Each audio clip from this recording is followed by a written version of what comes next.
নমস্কার বন্ধুরা, সুপ্রভাত। কেমন আছো সবাই? আমিও ভালো আছি।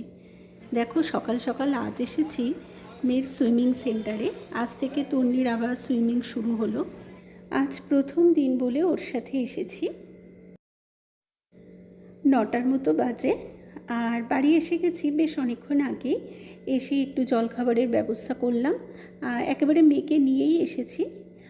সুইমিংও আগেও করতো, কিন্তু যেহেতু মাধ্যমিক পরীক্ষা ছিল তো বন্ধ ছিল বেশ অনেক দিন। তো আবার শুরু করলো নতুন করে আর কি। তো আজকে যেহেতু প্রথম দিন, আমি একটু ওর সাথে গেলাম, সব দেখে এলাম। আর এখন তো বড় হয়ে গেছে, একাই যেতে পারে। এখানে আজকে জলখাবারে করছি একটু লাউয়ের তরকারি, আর হচ্ছে তার সাথে একটু পরোটা।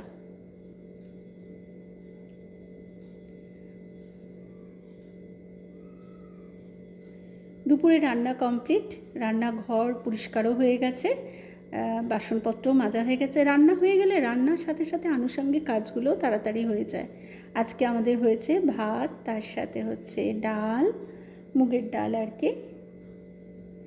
আর এখানে একটু লাল শাক ভাজা, আলু ভাজা, বেগুন ভাজা। আমি যেহেতু বেগুন খাই না, বেগুনে আমার একটু অ্যালার্জি আছে, আর একটু সবজি সেদ্ধ করেছি, শাশুড়ি মা খাবেন। আর এখানে করেছি আলু দিয়ে সয়াবিন দিয়ে তরকারি। আজ তো সোমবার, নিরামিষ। একেবারে চলে এলাম সন্ধ্যাবেলা। সোমবার আমার সন্ধ্যাবেলা পরপর দুটো পড়ানো থাকে, তাই সন্ধ্যে থেকে আমি একটু ব্যস্তই থাকি। আর এখানে স্টুডেন্টদের পড়াতে বসেছি। তো পড়াতে বসে ওরাই বলল যে আন্টি একটুখানি আমাদেরও ভিডিও করো। তো সেই জন্য ওদেরও একটুখানি পড়তে পড়তেই আর কি একটু ওদেরও ভিডিও করলাম। ওরাও একটু চায় যে আন্টির সাথে, আন্টির ব্লগে একটু থাকি আর কি। তো চলো, আমি এখন পড়াই। কারণ যতই হোক পড়াশোনা ব্যাপারটা খুব সিরিয়াস ব্যাপার। এখানে মানে বেশিক্ষণ ধরে ব্লগ বানানোটা ঠিক নয়। তাই জন্য আমি আবার তোমাদের সাথে পরে দেখা করছি। আমি টিউশন করে ওপরে চলে এসেছি, আর 9:30 মতো বাজে। তো এবার একটু রাতে খাবার ব্যবস্থা করি। আর বাইরে না প্রচণ্ড বৃষ্টি হচ্ছে, দেখো ভালো লাগছে। একটু গরম পড়ে গেছে, তো তার মধ্যে এই বৃষ্টি হলে একটুখানি বেশ চারপাশটা একটু ঠান্ডা ঠান্ডা হয়ে যায়। এই দেখো কেমন বিদ্যুৎ চমকাচ্ছে। আমার কিন্তু বেশ ভালো লাগে, জানো, মানে ছোট থেকেই। মানে আমার মনে হয় যে এটা প্রকৃতির যেন একটা অন্য রূপ।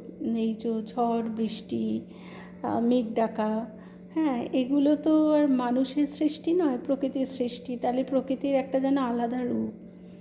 তো আমি সেই জন্য বাইরে জানলা দিয়ে দেখছিলাম বৃষ্টিটা। আর মাঝে মাঝে তো বিদ্যুৎ চমকাচ্ছে, চারদিকটা আলোকিত হয়ে উঠছে। দেখো আবার একটা বিদ্যুৎ চমকালো। আর এই সময় তো একটু কালবৈশাখী ঝড় হয়।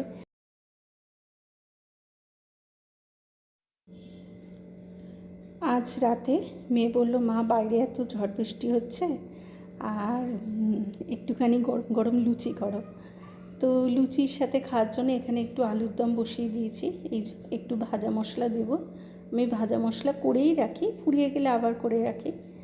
আর নিরামিষ তরকারিতে একটু ভাজা মশলা দিলে বেশ ভালোও লাগে। রান্নার ফাঁকে ফাঁকে আবার একটু বৃষ্টি দেখছি। তো যেটা বলছিলাম, তো রাত্রিবেলা মেয়ে বললো, মা আজকে একটুখানি গরম গরম লুচি করো না। তো বাইরে এত বৃষ্টি পড়ছে, তো যাই হোক, বাচ্চাদের আবদার মায়েদের তো একটু রাখতেই হয় না। মেয়ে যে বলেছে শুধু গরম গরম লুচি খাবে তা নয়, তার সাথে আলুর দমও করতে। তো আলুর দম তো হয়ে গেছে করা। চলো গরম গরম লুচি ভেজে দিয়ে আসি।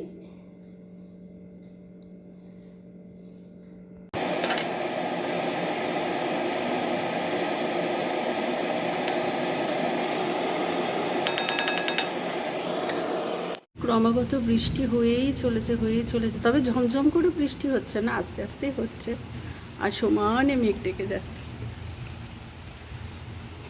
গাছে এই যে বেশ কয়েকবার ঝড় বৃষ্টি হলো, গাছে যে কটা আমের ফুল ফুটেছিল সেগুলো তো ঝরিয়েই গেছে। আর যে কটা গুড়ি গুড়ি আম ধরেছিল সেই গুড়ি গুড়ি আমগুলোর মতো অর্ধেক ঝরিয়েই গেছে। বন্ধুরা, আজকের মতো ভিডিও এখানেই শেষ করি। আবার তোমাদের সাথে দেখা হবে। সবাই খুব ভালো থেকো। শুভরাত্রি।